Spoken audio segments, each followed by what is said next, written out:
10장 하반으로 가면 이제 시간적 배경이 확 바뀝니다. 예루살렘에 수전절이 이르니 때는 겨울이라 겨울이 찾아왔어요. 수전절이라는 절기가 등장합니다. 여러분, 수전절에 대해서 좀 아십니까? 잘 모르실 거예요, 의외로. 뭐지?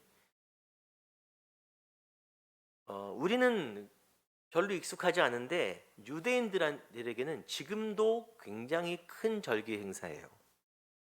그러니까 다른 절기와는 좀 다른데 일반 절기들은 3대 절기들은 성경 안에서 유래를 찾는데 수전절은 유대 역사에서 유래를 찾습니다. 이스라엘이 주전 586년에 제가 빨리 설명드릴게요. 바벨론에게 멸망당합니다. 아수르에게 북이스라엘을 멸망당하고 남유다가 바벨론에게 멸망을 당해요. 당시 유대인들이 성전이 파괴되는 아픔을 겪었죠. 이후에 다시 포로에서 돌아와 성전을 회복시키죠. 수르바벨 성전을. 그런데 그 이후 오랫동안 몇 세기에 걸쳐서 다른 민족이 지배를 받아요.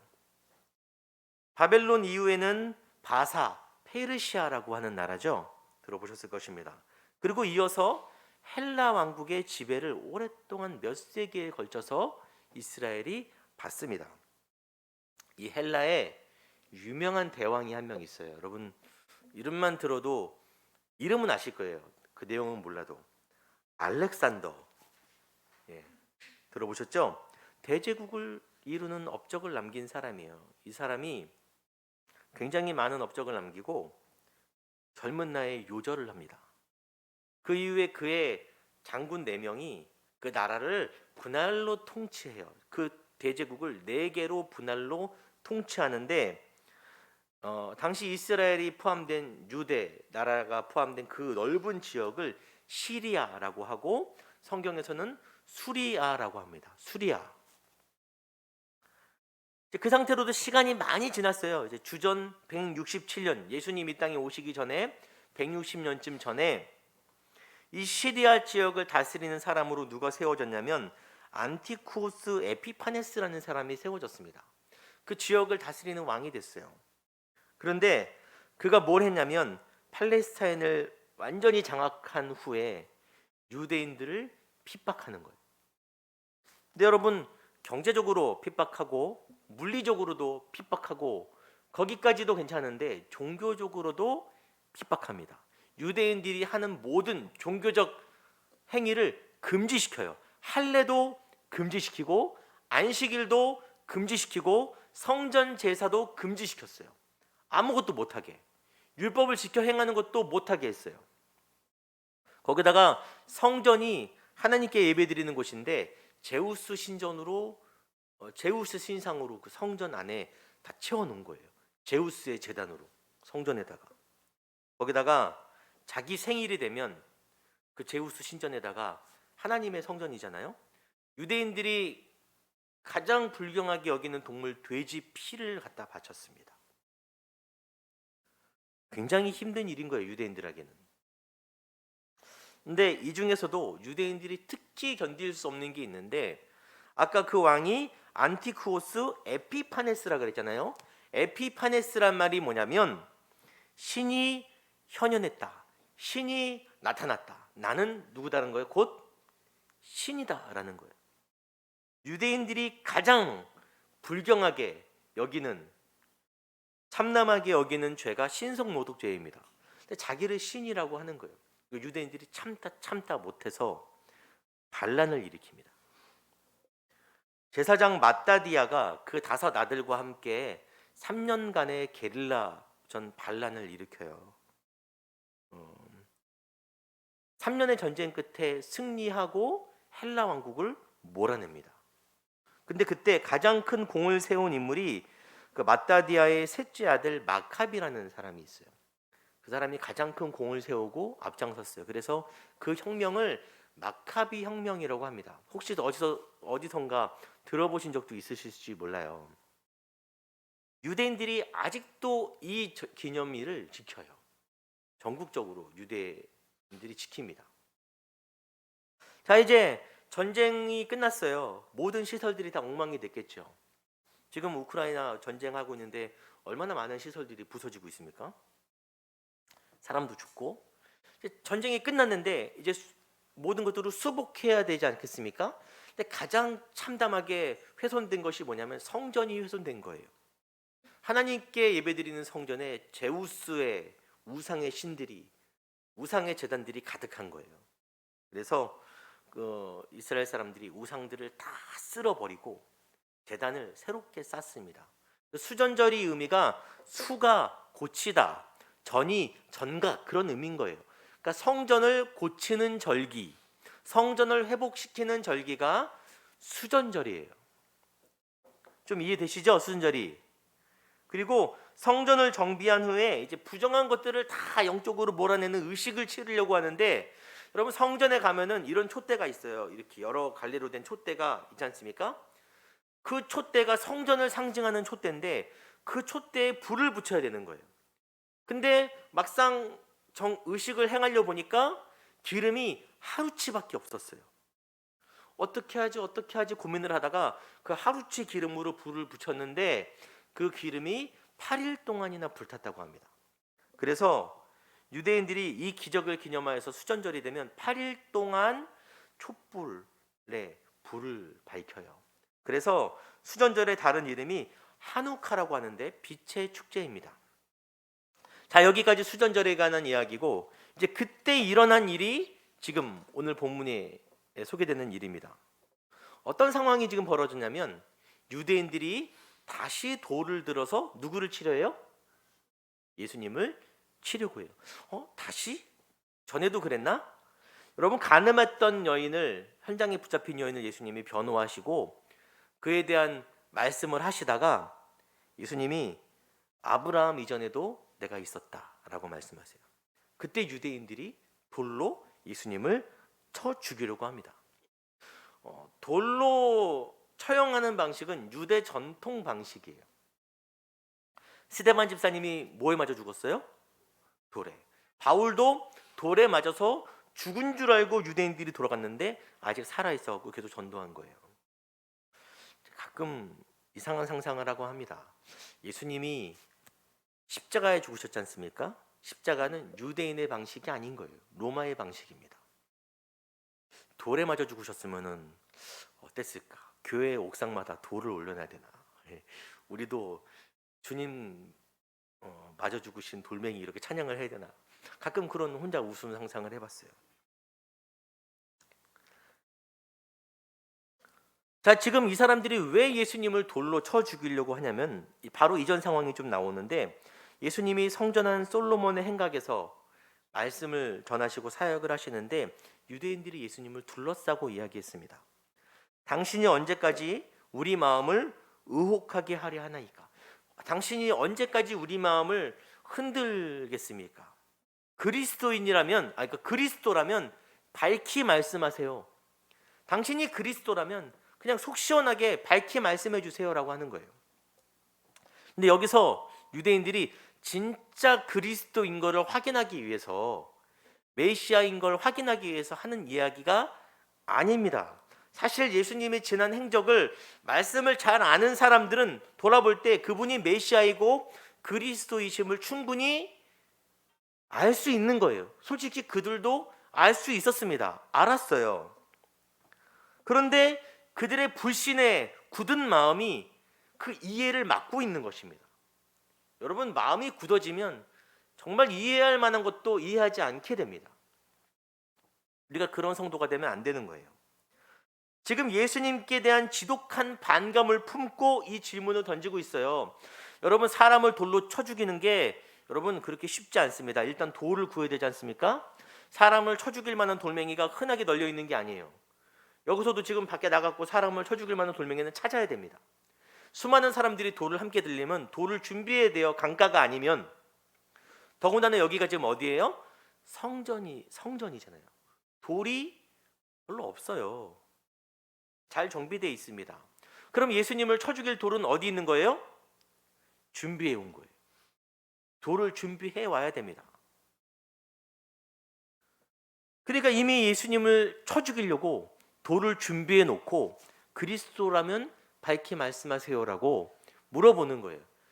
레위기에 여호와의 이름을 모독하면 그를 반드시 죽일지니 온 회중이 돌로 그를 칠 것이라. 하나님의 이름을 모독하는 자, 신성을 모독하는 자는 돌로 죽이라는 규정이 있는 거예요. 그 규정을 가지고 예수님을 공개적 장소에서 내가 그리스도라고 밝히면은 신성 모독으로 몰아가서 죽이려고 돌을 준비해 놓고 그리스도라면 밝히세요라고 말하고 있는 거예요. 정말 악하죠. 예수님을 좀 둘러싸고 있는데 굉장히 위협적으로 보여요. 이렇게 보고 나면 예수님이 그들을 보시고 이렇게 말씀하시는 거예요. 너희가 내 양이 아니므로 내 음성을 안 듣는다. 지난주에 우리가 주인이 양을 부르는 걸 봤잖아요. 양들이 막 주인의 음성을 듣고 따라오는 것. 너희가 내 양이 아니기 때문에 내 음성이 안 들리고 내 말을 믿지 않는구나. 그럼 마지막에 나와 내 아버지는 하나다. 성부 하나님과 성자 예수님이 삼위일체 한 분이심을 밝혀요. 그 말 때문에 지금 유대인들이 준비했던 돌을 옳았구나라고 꺼내서 예수님을 쳐 죽이려고 하고 있는 것입니다. 근데 돌로 치려고 하는데 예수님이 잠깐 하시고 이 말씀을 하시는 거예요. 내가 아버지로 말미암아 여러 가지 선한 일로 너희에게 보였거늘 그 중에 어떤 일로 나를 돌로 치려 하느냐? 내가 지금까지 한 일 중에 도대체 무엇 때문에 나를 돌로 치려 하느냐라고 물어보는 거예요. 예수님이 하신 일들이 뭐예요? 요한복음의 그 여정 속에서 38년 된 베데스다 연못가의 병자를 치유하시고 나면서부터 소경되었던 자를 회복시키시고 그런 일들을 하시는 거예요. 내가 한 일들 중에 도대체 뭐가, 내가 여러 가지 선한 일로 너희에게 보였는데 도대체 뭐가 문제여서 나를 돌로 치려 하느냐? 예수님께서 이전에 이렇게 말씀하셨어요. 아들이 아버지께서 하시는 일을 보지 않고는 아무것도 스스로 할 수 없다. 아버지께서 행하시는 그것을 아들인 나도 한다. 예수님이 하시는 일은 하나님이 하시는 일인 거예요. 하나님이 원하시는 일인 거예요. 아픈 병자들을 회복시키고 상처받은 사람들을 회복시키는 일이 하나님이 원하시는 일이고 하나님이 하시는 일이라서 내가 하는데 뭐가 문제냐? 여러분, 그래서 그 사역이 진실이기 때문에 수많은 백성들이 예수님을 따라간 거 아니겠습니까? 유대인들도 사실 예수님이 하신 일 때문에 예수님을 처벌하기에는 굉장히 궁색한 면이 있어요. 자기들이 봐도 자기들이 믿는 따르는 율법의 정신에 부합한 행동을 하고 있거든요. 하지만 자기 기득권이 위협을 느끼기 때문에 예수님을 제거하려는 겁니다. 자기를 위해서. 그 다음에 이어지는 그들의 말이 우리에게 많은 생각을 하게 해요. 같이 읽어볼까요? 시작. 유대인들이 대답하되 선한 일로 말미암아 우리가 너를 돌로 치려는 것이 아니라 신성모독으로 인함이니 내가 사람이 되어 자칭 하나님이라 함이로라. 선한 일 때문에 너를 치리는 것이 아니라 신성모독, 이거는 종교의 영역이잖아요. 종교적 규율 때문에 너를 치려고 한다. 수단과 목적이라는 게 있죠. 우리가 운동을 하지 않습니까? 제가 좀 운동을 못하고 있어요. 한 1년 넘게 못한 것 같아요. 몸무게가 막 불어납니다. 몸이 무겁고 피곤해요. 운동은 뭘 위해서 하죠? 건강을 위해서 하는 거예요. 그러면은 건강이 목적이고 운동은 수단이 되는 거죠. 근데 운동이 너무 좋아. 그래서 건강을 해칠 만큼 막 운동을 하는 거예요. 운동을 위해서 살아요. 건강이 훼손돼도. 그러면 수단이 목적을 이겨버린 거죠. 바뀌어버린 거죠. 유대교와 기독교 다 통틀어서 그 종교의 목적이 뭐예요? 뭡니까? 하나님의 뜻이 이 땅 가운데 하늘에서 이루어진 것 같이 땅에서도 이루어지는 게 목적이에요. 예수님은 그 일을 지금 뭐라 그랬냐면 선한 일이라 그랬습니다. 내가 한 선한 일들을 말미암아, 그리고 그 일들을 통해서 하나님의 복음이 세상 가운데 전해지는 것, 이게 우리 기독교가 존재하는 목적입니다. 교회가 존재하는 목적이 그거예요. 근데 이 유대인들은 지금 뭘 주장하냐면은 네가 한 일 알겠는데 너는 그 선한 일을 안식일에 했지 않냐? 또 선한 일을 했지만 신성모독죄를 저지르지 않았냐? 하나님의 아들이 이 땅에 오셔서 아버지를 행하신 것을 직접 보고도 안 믿는 거예요. 그냥 안 믿기로 작정한 거예요. 그리고 죽일 트집을 잡는 것입니다. 여러분, 종교가 중요합니까? 하나님의 뜻이 중요합니까? 교회가 중요합니까? 하나님의 뜻이 중요합니까? 하나님의 뜻이 중요해요. 여러분, 기독교 교회는 하나님의 뜻을 성취하는 수단입니다. 수단. 이것도 잘 써야 돼요. 하나님의 뜻을 성취하는 수단. 이 말을 찾아보니까 문선명 그 교주가 이런 비슷한 말을 했더라고요. 꼭 좋은 말들은 다 가로채 갖고 말할 때 참 어렵게 만듭니다. 하지만 교회와 기독교는 수단에 불과합니다. 하나님의 뜻을 이루는. 근데 유대인들이 수단인 자신들의 종교를, 유대교를 철저하게 목적화시킨 거예요. 유대교가 목적인 거예요. 그래서 하나님의 뜻을 위한 메시아, 구원을 위한 메시아가 필요한 게 아니라 자기 유대교, 자기 유대 민족을 위한 메시아만 필요한 겁니다. 그래서 예수님과 안 맞는 거예요. 근데 아까 수전절의 의미가 뭐라 그랬죠? 지금 수전절인데, 수전절은 우상으로 훼손된 성전을 회복시키는 날인 거예요. 근데 지금 그들이 정말 참 성전이신 예수 그리스도, 여러분, 예수님이 참 성전이십니다. 진짜 성전, 영원한 성전, 그 성전을 본인들이 오히려 훼손시키려고 하는 거예요. 그리고 예수님이 요한복음에서 빛으로 설명이 됩니다. 빛이신 예수님. 그들은 한우카 절기에 자기들의 촛불은 밝히는데, 자기들의 민족 기념일, 승리의 기념일은 불을 밝히는데, 정말 빛이신 예수님의 빛은 보고도 깨닫지 못하고 있죠. 그냥 그래서 수전절은, 예수가 빠진 수전절은 자기 그냥 민족 독립기념일 같은 그런 날이 되는 것입니다. 여러분, 기독교를 유대교를 비춰서 한번 볼 텐데, 유대인들의 마음속에 당시에 유대교가 견고해질수록, 유대교가 목적이 될수록 어떤 일이 벌어지냐면, 첫 번째, 민족 이기주의가 생깁니다. 우리 유대 민족만. 이걸 우리한테 비치면 교회 이기주의가 되겠죠. 기독교 이기주의가 되겠죠. 그리고 민족 안에서도 어떤 일이 발생하냐? 종교적 수준으로 인한 신분의 격차가 생기는 거예요. 교회 안에도 그런 신분의 격차가 생기는 거예요. 제가 좀 약간 진취적인 면이 있어서 솔직히 직분이고 뭐고 그런 거 다 신경 안 쓰고 목회하고 싶어요. 우리 안에 어떤 수준을 계속해서 나누려고 하는 움직임이 있습니다. 그리고 자기들의 종교를 지켜내기 위해서 굉장히 잔인해져요. 종교인처럼 잔인한 사람들이 없어요. 여러분, 일반 전쟁보다 전쟁 중에 가장 참혹한 전쟁이 종교 전쟁입니다. 양쪽 다 전멸을 해야 끝나는 전쟁이 종교 전쟁이에요. 지금도 예수를 돌로 쳐 죽이려 하고 유대교를 위협하는 모든 사람들을 유대인들이 죽이려고 하는 거예요. 앞으로도. 이상하게 기독교가 강조되고 교회가 강조될수록 우리 교회, 전통 있는 우리 교회, 우리 교회 대단한 교회 할수록 사람들의 마음이 강팍해지는 거예요. 차가워지는 거예요. 고집스러워 보이는 거예요. 세상에서 지금 교회를 욕하는 그 멘트가 뭐냐면, 왜 그렇게 이기적이냐 니네는. 왜 너네만을 위해 사냐. 진리를 고수하는 거랑 이기적인 건 다른 거거든요. 그러니까 외골수처럼 보일 수는 있어요. 원래 진리를 고수하는 사람들이. 하지만 이기적인 거랑은 다릅니다. 왜냐? 저와 여러분이 언제부턴가 그리스도인이 아니라, 하나님의 자녀가 아니라 종교인이 되어가기 때문이에요. 종교인이. 교회는 이기적이면 안 됩니다. 점점 예수님이 행하셨던 선한 일들이 자취를 감추고,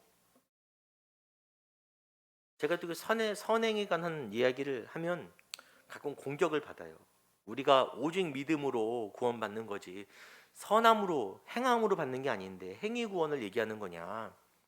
여러분, 물론 그런 우려가 있지만 행위로 드러나지 않는 믿음이 진짜 믿음이냐는 정말 고민해 봐야 되는 거예요. 입술로 내가, 여러분 여자분들이 남자분들에게 가장 답답해하는 게 말로만 사랑해라고 말하는 거지 않습니까? 사랑해. 말로만? 여러분, 그 태도나 눈빛과 행위가 따르지 않는 고백은, 믿음의 고백은 아무 의미 없는 거예요. 아무 의미.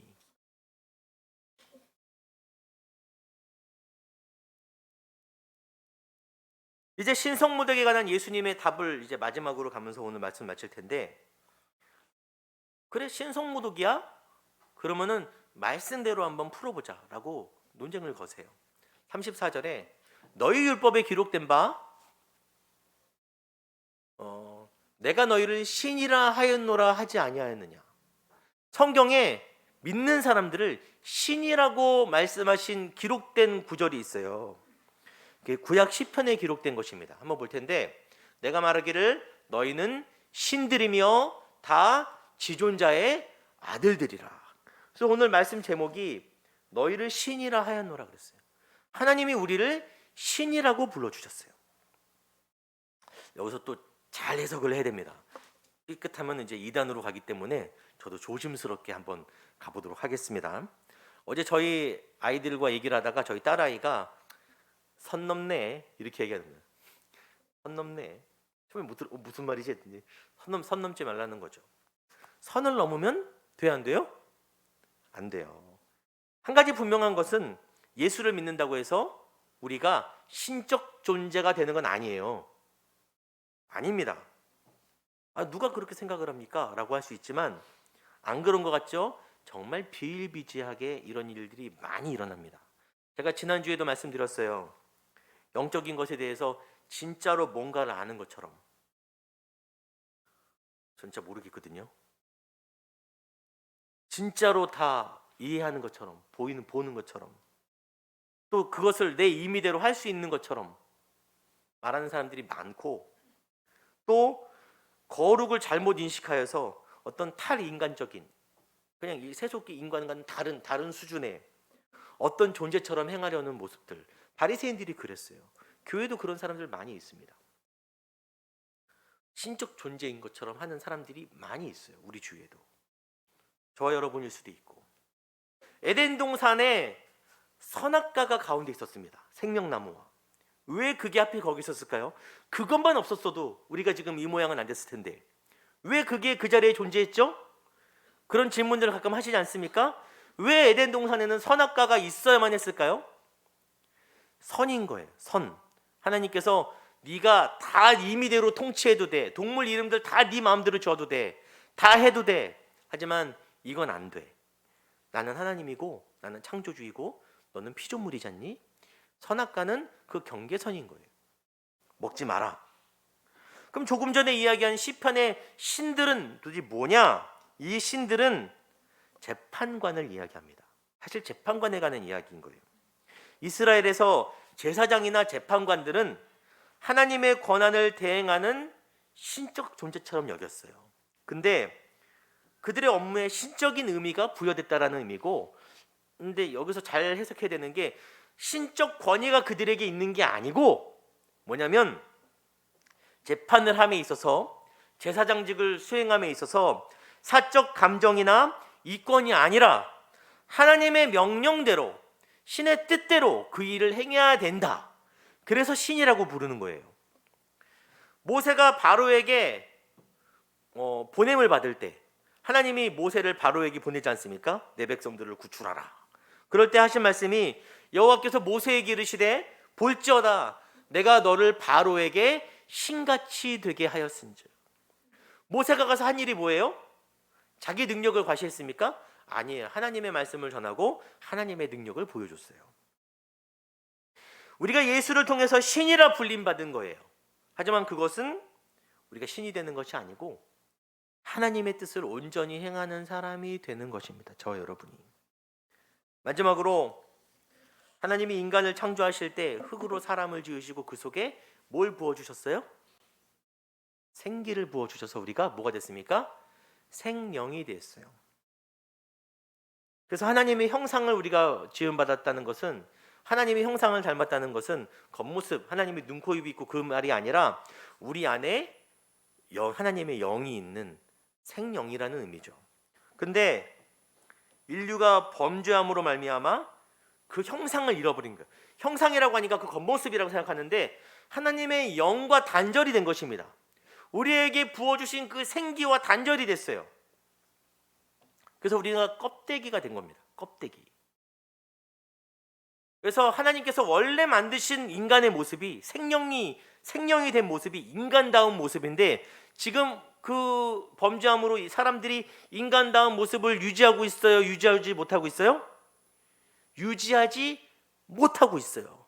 자기 욕망을 따라 살아갑니다. 하나님의 영이 있는 사람들은 하나님의 뜻대로 살아가는데 하나님의 영이 없으니까 자기 욕망대로 살아가요. 아까 얘기했던 우크라이나 지금 지구 반대편에 전쟁이 벌어지는데 지도자들의 욕망 때문이에요. 그냥 간단하게 말해서 자기들 이권 때문에, 권력욕 때문에 수많은 젊은이들이 죽어가고 있지 않습니까? 전 세계가 신음하고 있지 않습니까? 그래서 우리가 예수를 진짜 믿는다는 것은 신적 존재로 나아가는 것이 아니라 진짜 인간의 모습으로 돌아가는 거예요. 참 인간의 모습으로. 그래서 사람이 사람다우려면 예수를 믿어야 됩니다. 뭐라고요? 따라 보겠습니다. 사람이 사람다우려면 예수를 믿어야 된다. 그래야 돼요.